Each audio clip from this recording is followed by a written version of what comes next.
ఒక్కరోజు కూడా సెలవు తీసుకోకుండా పనిచేస్తున్నటువంటి కాంగ్రెస్ ముఖ్యమంత్రి అయినా కాంగ్రెస్ మంత్రుల మీదనైనా బురద జల్లే ప్రయత్నం చేస్తున్నటువంటి బీఆర్ఎస్,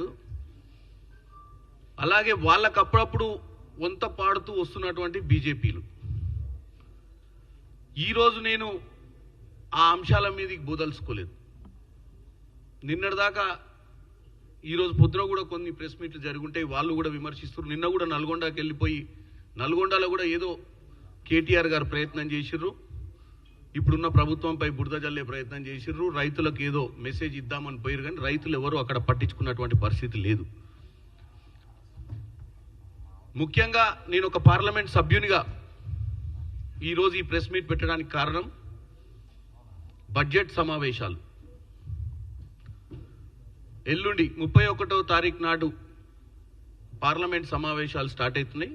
ప్రెసిడెన్షియల్ అడ్రస్ ఉంటుంది 31కి. 1వ తారీఖు నాడు బడ్జెట్ ఏదైతే ప్రవేశపెట్టబోతుర్రో ముందే చర్చ చేసుకోవాలని ముందే మా తోటి మిత్రులు, మేము 8 మంది లోక్సభ ఎంపీలము కాంగ్రెస్ నుంచి తెలంగాణ ప్రజలు గెలిపించిర్రు, 8 మంది బీజేపీ ఎంపీలను కూడా తెలంగాణ వారు గెలిపించిర్రు.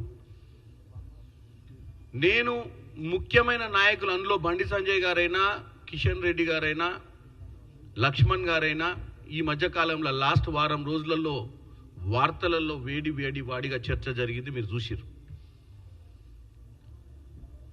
కిషన్ రెడ్డి గారు బీఆర్ఎస్ వాళ్ళు హైదరాబాద్ కంపెనీలు దావోస్కి ఎందుకు పోవాలి అని వాళ్ళు మాట్లాడితే, ఒక జాతీయ నాయకుడుగా ఒక క్యాబినెట్ మినిస్టర్గా ఉన్నటువంటి కిషన్ రెడ్డి గారు వాళ్ళ స్క్రిప్ట్లో పడిపోయి వాస్తవంగా వీళ్ళకేం సంబంధం లేదు జాతీయ రాజకీయాల గురించి, భారతదేశంలో వచ్చిన పెట్టుబడుల గురించి మాట్లాడాల్సినటువంటి క్యాబినెట్ మినిస్టర్లు వచ్చిన పెట్టుబడులను తెలంగాణ రాజకీయ దృష్టిలో పెట్టుకొని వచ్చిన పెట్టుబడుల గురించి గొప్పగా మాట్లాడకుండా తెలంగాణ కంపెనీల గురించి నెగిటివ్గా మాట్లాడే ప్రయత్నం చేశారు కిషన్ రెడ్డి గారు.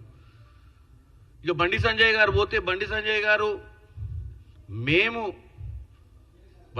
గారికి తెలుసు, కిషన్ రెడ్డి గారికి తెలుసు, మేము ప్రతిసారి ఇక్కడ గవర్నమెంట్ ఫామ్ అయినప్పటి నుంచి కూడా మేము నరేంద్ర మోడీ గారికి సెంట్రల్ గవర్నమెంట్కి ఇచ్చే రెస్పెక్ట్ ఇస్తూనే వస్తున్నాం.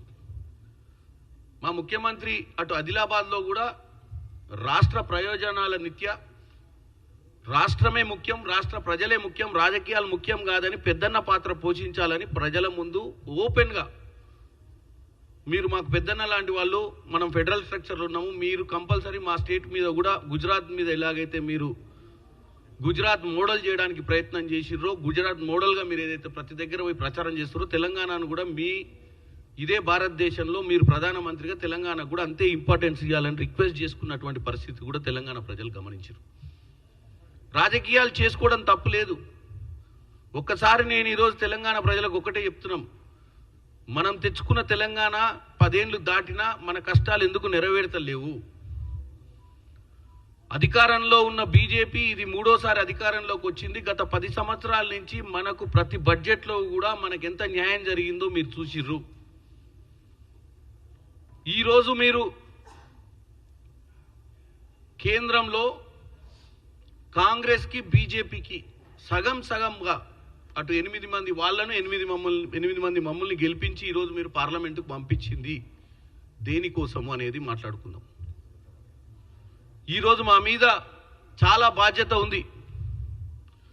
రాజకీయాలు నేను విమర్శించుకుంటూ పోవాలంటే లక్ష్మణ్ గారు ఇంత సీనియర్ మోస్ట్ లీడరు, RRR విషయంలో భువనగిరికి వెళ్ళి కంప్లైంట్ చేయడం బట్టి చూస్తేనే అర్థమవుతుంది లక్ష్మణ్ గారి గొప్పతనం.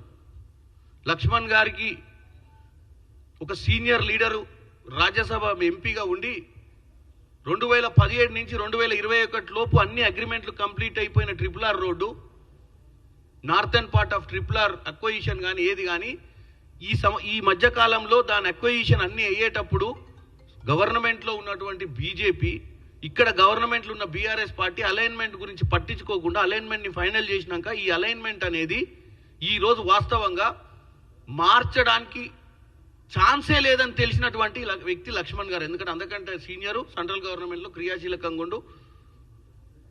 గడ్కరీ గారు నేషనల్ హైవేస్ మినిస్ట్రీలో ఉన్నారు.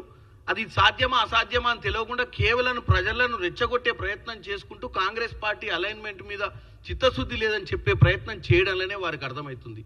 సో ఇవన్నీ పక్కన పెడదాం. ఈరోజు ఇటు పద్మ అవార్డుల విషయంలో ఏదైతే బాధ్యతారహితంగా మాట్లాడినటువంటి బండి సంజయ్ గారైనా, RRR విషయంలో వాస్తవాలు అన్నీ తెలిసి బాధ్యతగా ఉన్నటువంటి లక్ష్మణ్ గారు ప్రజల తప్పుదో పట్టించి కాంగ్రెస్ని ఇరకాటంలో పెట్టే ప్రయత్నం చేసేదాన్నైనా, కిషన్ రెడ్డి గారు దావోస్కి హైదరాబాద్ కంపెనీలు పోయి గాఢ పోయి మాట్లాడుకోవడం ఎందుకు, ఈయన్నే బంజారాయిల్స్ రోడ్డు అవతలు వచ్చి మాట్లాడుకోవచ్చు కదా అని చెప్పేటువంటి సందర్భం వరకు ఇవన్నీ కూడా పక్కన పెట్టాల్సిన అవసరం వచ్చింది. ఈరోజు మీరు విమర్శించిర్రు, మేము అడుగుతున్నాము ప్రజల ముందు మీ అందరినీ. కానీ ఈరోజు మనము రేపు సాయంత్రమో ఎల్లుండో అందరం కూడా ఢిల్లీకి పోయే పరిస్థితి ఉంది, పార్లమెంట్ అటెండ్ అయ్యే పరిస్థితి ఉంది. ఈసారైనా మనం మన విభజన హామీల నుంచి మొదలు పెట్టుకుంటూ వద్దాం. గతంలో అంటే మీరు 8 మంది లేకుండే లోక్సభలో, మేము 8 ఉన్నాం, మీరు 8 ఉన్నారు.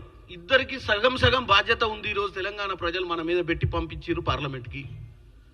ఈ బడ్జెట్లో మనం ఎంత తీసుకురాగలుగుతామో అనేది ఇంపార్టెంట్. పద్మ అవార్డుల లెక్క ఎందుకు ఇస్తాము, ఎందుకు ఇయ్యరు, మీరు అడిగిర్రా, మీరు అడగలేదా, ఆయనకి ఇస్తారా ఈయనకి ఇస్తారా కాదు.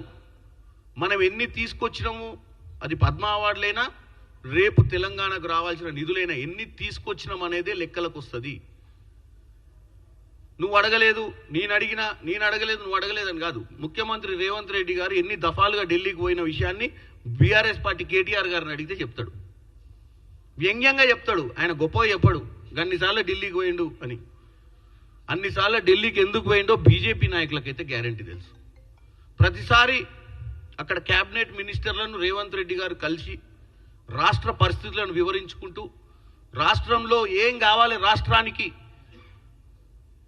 ఈగోస్కు పోకుండా మేము కాంగ్రెస్ వాళ్ళు బీజేపీ మేము పోయి వాళ్ళని కలవడం ఏంది అని గత ముఖ్యమంత్రి మాదిరిగా నియంతపోకడ పోకుండా, ప్రజాస్వామ్యంలో ప్రజలు గెలిపించిన తర్వాత రాజకీయాలు అనేది ఎన్నికల వరకే, ఎన్నికలైనాక ప్రజా సమస్యల కోసము మనం ఎంత దిగైనా కానీ పనిచేయాలి, ప్రజలకు మనం అకౌంటబుల్ అని చెప్పి మా ముఖ్యమంత్రి రేవంత్ రెడ్డి గారు ఎన్నో వేదికల మీద ఈ విషయాన్ని తెలియజేసిర్రు. ఈరోజు 8 మంది బీజేపీ ఎంపీలకు 8 మంది కాంగ్రెస్ ఎంపీలు ఈరోజు రానున్న నెల అంటే ఇప్పుడు 12 రోజులు 13 రోజులు ఈ సమావేశాలు నడుస్తాయి. తర్వాత మళ్ళీ మార్చిలో మొదలై ఏప్రిల్ కల్లా మన బడ్జెట్ అనేది క్లారిటీ తోటి రాబోతుంది. కాబట్టి ఈ సమయంలో మనం మాట్లాడాల్సిన అవసరం ఉంది.